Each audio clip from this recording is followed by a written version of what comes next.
Hey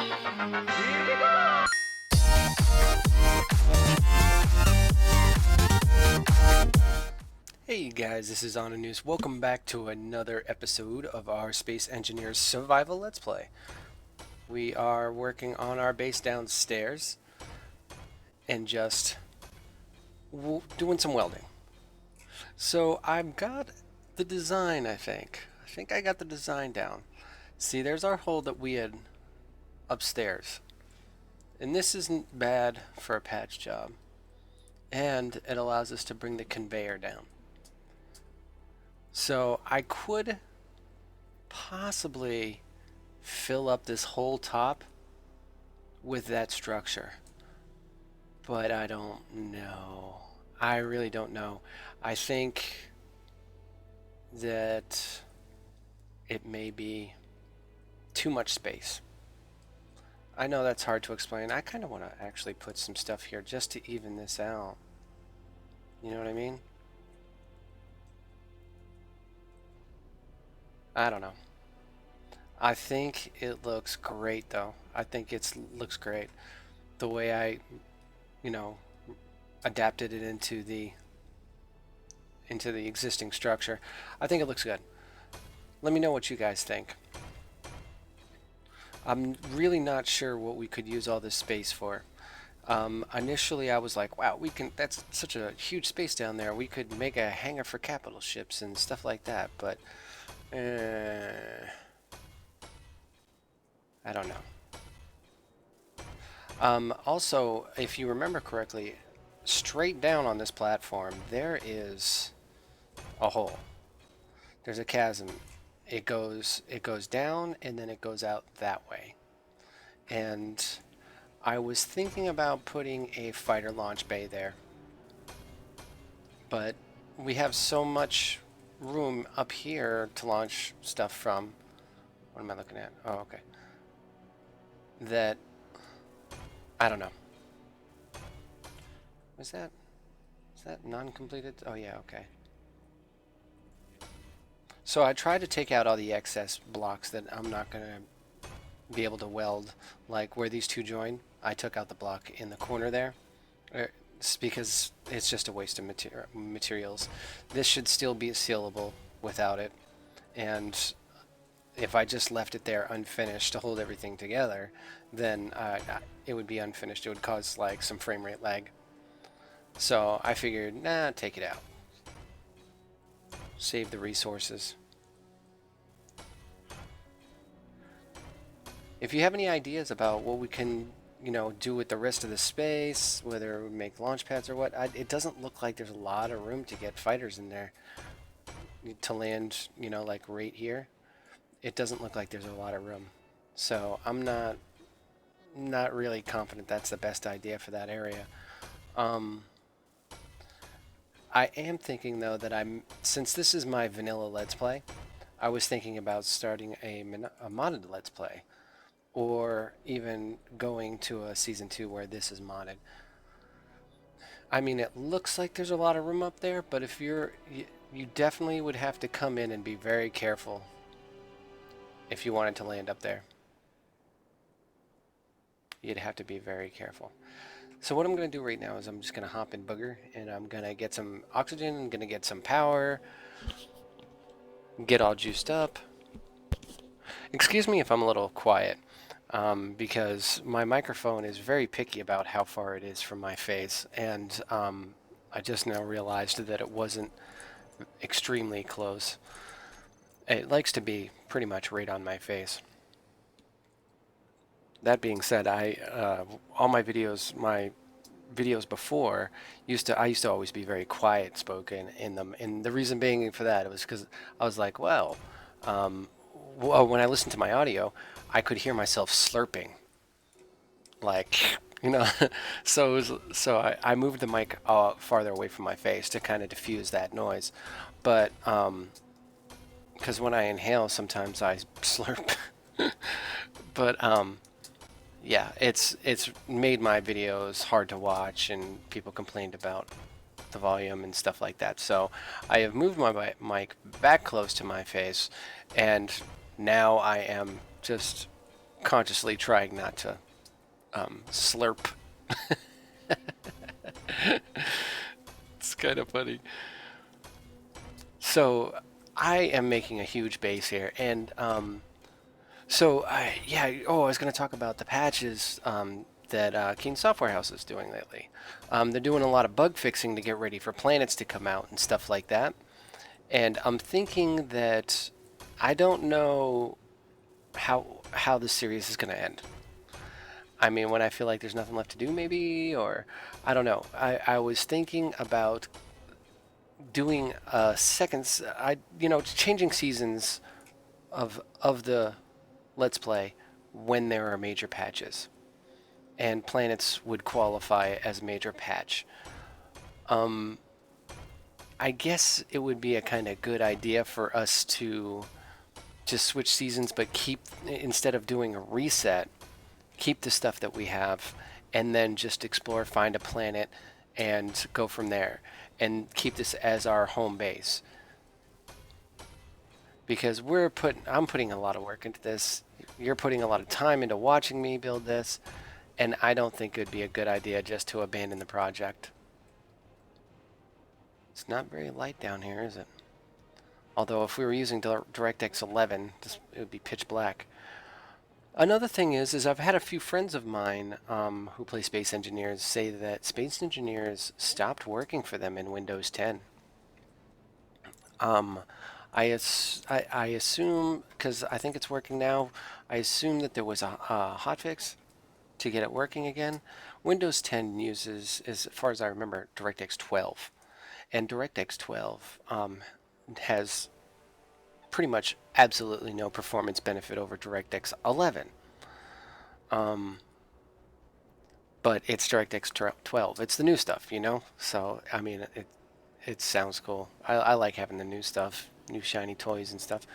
But, yeah, I don't know if they hotfixed it. Because I got a notification saying that I could install it right away because it downloaded it, but I don't know if I want it.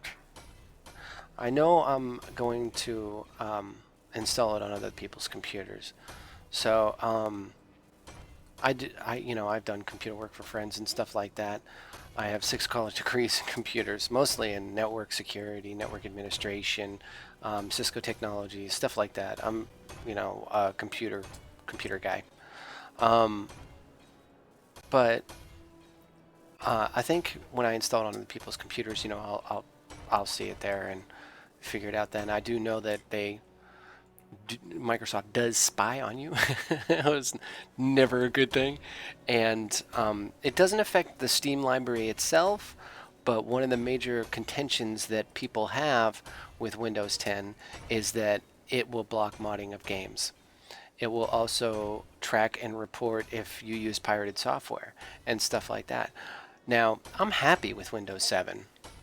I didn't like Windows 8. That is, to me, that... Whoops. Oh, I pressed the wrong button. Well, that's just ridiculous. Okay. I pressed the wrong button.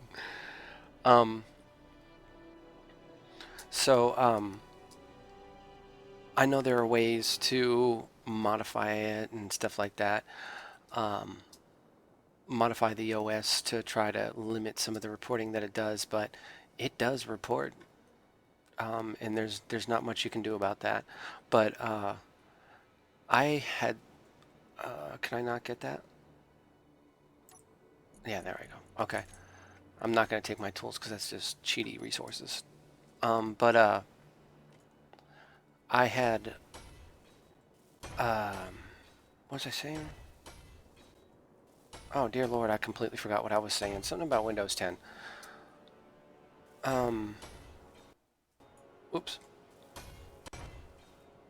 Yeah, well, it prevents modding to games. It reports if you do, if you do anything with pirate software or stuff like that. It's really annoying. Oh yeah. I remember what I was going to say.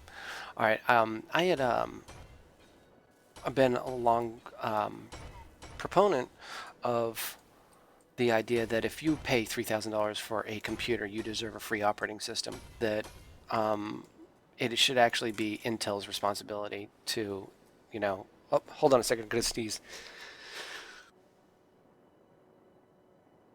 Oh, excuse me. I'm sorry about that. Had to mute my mic so I could sneeze. Um, yeah, and I felt like Intel should be responsible for that because I mean you're spending $800 to $1,200 on a half decent CPU, maybe even more if you're going overboard. I mean, yeah, you can spend a couple $100, but I feel like, you know, it's kind of stupid for people. I mean, it's normal nowadays, but I felt it was kind of stupid for people to buy something that expensive and not, have any way to natively run it. I mean, a CPU is absolutely useless alone. What are you going to do with it? It is like one of the most useless things that you can buy alone. And you can't do anything with it unless you buy a ton of other stuff: memory, motherboard, power supply, CPU, or excuse me, um, case, keyboard, mouse, monitor. I mean, there's a racket going. You know what I mean? So it's like, I feel like people have gotten used to the idea that you just have to spend all this money, and it's kind of ridiculous. And I always felt that an operating system should be free if you get a CPU, and I felt like Intel should have been responsible for it. But um, I had sent a recommendation to Microsoft, and I said, um, we were at one. I was at a Microsoft workshop during some of my certifications, and I was like talking to a rep from Microsoft, and I said, you guys really should, follow what Android does. The operating system's free.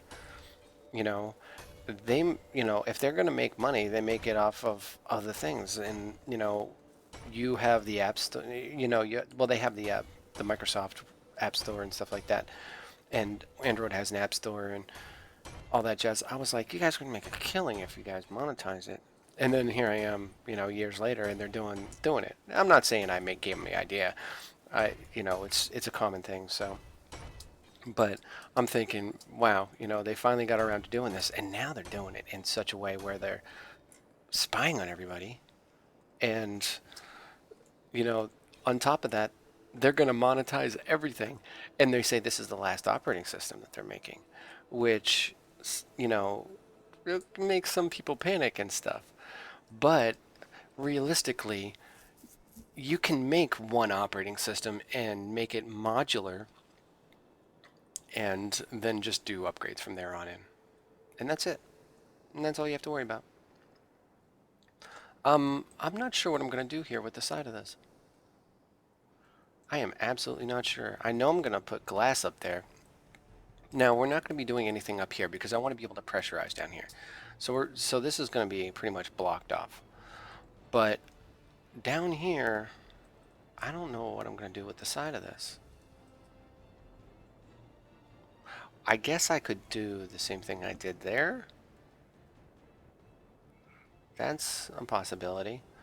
Let's see. We kind of want to... Okay, yeah, because we're going to want to stick out one. Oops. Yeah, just like this, I guess. This could work. And then, do this. Whoops. Just like that. And do it down the side like that. That may look okay. Let's see.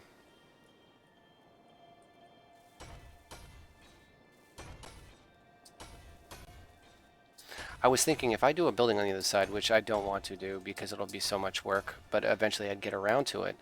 I could do like a glass skywalk. Whoops. I could do a glass skywalk from here to there. Something like that. Or do a large glass observation area or something like that, like a lounge or something. I don't know. I don't know yet.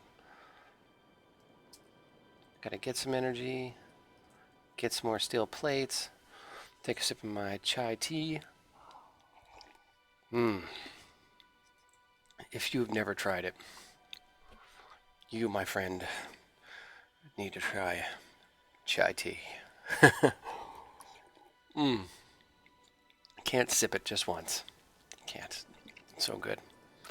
And I didn't like it, but I was introduced to it, and now it's just like scrumptious.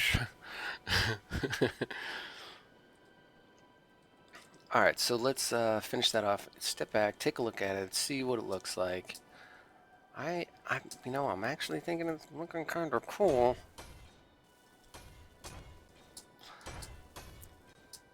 I could do uh, a fancy trick though. Let me see. Now, if I bring that back over and I get a flat area to go here and I make it circular and do the same on the other side, I could make a hell of a pass through. Like these, but no doors. And then make a building on this side that looks just like that. Man, this thing looks vicious. This whole area looks vicious. It looks like it would be like a pirate layout, a pirate hideout or something. So that's what we're gonna do. We're gonna go ahead and do, you know, the same theme as upstairs. Stay ribbed for your pleasure. So, yeah, we're just gonna do this. All right, and we'll figure out if we're gonna put anything on the other side later. We don't need any more resource processing. Oh boy. Uh-oh. Okay, there's something about that that's gonna be off. All right, 1, 2, 3, 4, 5, 6, 7, 8. So we're gonna have 8. Whoops. Because this is gonna have to be even. So let me see. Let's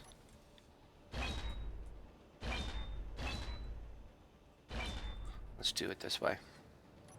Whoops.